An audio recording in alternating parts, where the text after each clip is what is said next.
Ladies and gentlemen, direct from Caroline's on Broadway, please welcome to the stage my little baby brother, Jason Barker. Howdy. Give it up again for my brother, my big brother, John Raymond. I just realized before I came on, or earlier when I was talking to somebody, the last time John and I were on stage was also Christmas time. It was over a decade ago in a community theater production of the best Christmas pageant ever. So it's about time. So, yes, I am John's baby brother. Believe it or not, for those of you that don't know me. We were conceived in the same artistic nurturing womb. Now, some people think John and I might not have a lot in common, but that's not entirely true. We both are performers, obviously. We both grew up with an affection for all things Star Wars, and we both have a hankering for the fellas. Ladies, what's my weakness? Yes, so we're a couple of gay siblings. Shocking, I know. You probably haven't been this rocked to the core since earlier this year when you found out about Ricky Martin and Sean Hayes back to back. Or perhaps in their case, front to back. Yes, so John and I, people ask, was it easier having an older brother who came out first? In some ways, yes. And for those of you that know John Raymond, he didn't just come out of the closet as so much as take a wrecking ball to it. It resembled something like the closet from Poltergeist when he was done. Except without having children sucked into it, because that would be weird. Outside in. This house is clean. Yes, and we're also a couple of Texas boys, so that shouldn't be too shocking either. We have all heard the saying, steers and queers. And there's a lot of gay Texans, and some of us have the good sense to get out when we're young, but I think we're a lot like the Sand People from Star Wars. We'll be back and in greater numbers. Growing up in Texas was pretty fun.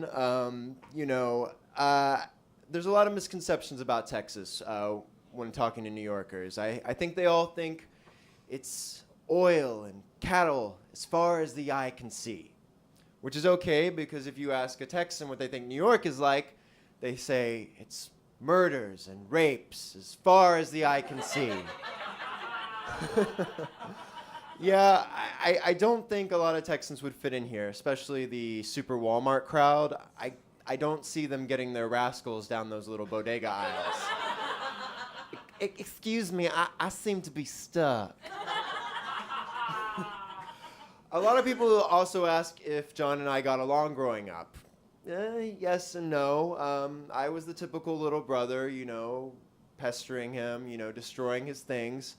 I remember getting a big ol' whooping, yeah, that's right, whooping, from our father when I destroyed his cassette tape of the original motion picture soundtrack of, wait for it, Annie. In hindsight, I think my father was kind of okay with it. And my brother found ways to get revenge and take advantage of my childhood naivete. He convinced me that koosh balls were alive and lived on a diet of nuts. He also found one of my father's secret playboys, showed a centerfold to me, and told me I should go up to our father, point to the lady's nether region, and ask, "Daddy, what's that?" And I did. That backfired, however, because he got in trouble for that. And the sad part is, I still don't know what that was. Yeah. Going back to misconceptions about being from Texas, I think the best one I got came from my boyfriend's mother from Long Island. When she found out I was from Texas, she asked him, "Is he racist?" To which my boyfriend replied, always on my side. Yes, my boyfriend and I have been together a little over 2 years now. Thank you. Thank you. Which we all know in gay years.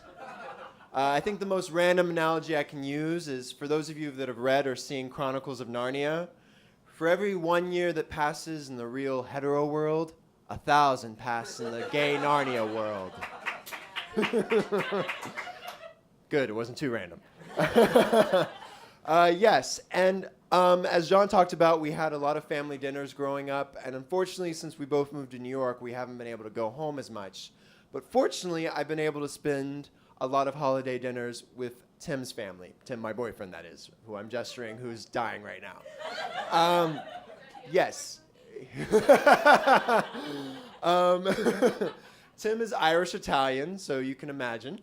I've gotten to spend most of the time with the Italian side out on Long Island, and it's exactly what you'd imagine, or what I imagine spending a family gathering with an Italian family would be.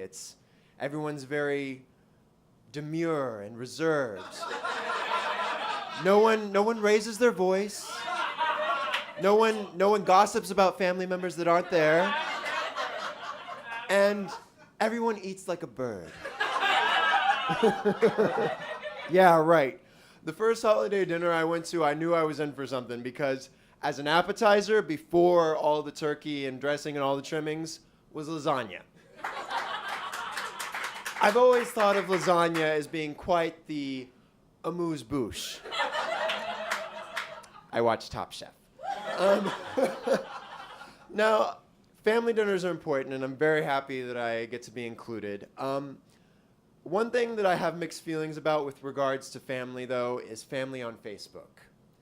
This can be an issue sometimes, because I forget sometimes when I post things.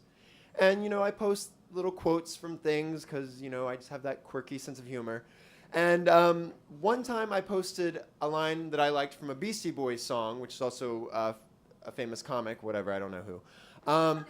And I think most of my friends would appreciate it, but I don't know about my grandma Cindy. Maybe I'll let you be the judge. The line was, "Shit, if it's gonna be this kind of party, I'm gonna stick my dick in the mashed potatoes." Maybe I'll try saying that at the next family dinner. I don't know. Thank you, ladies and gentlemen. You've been great.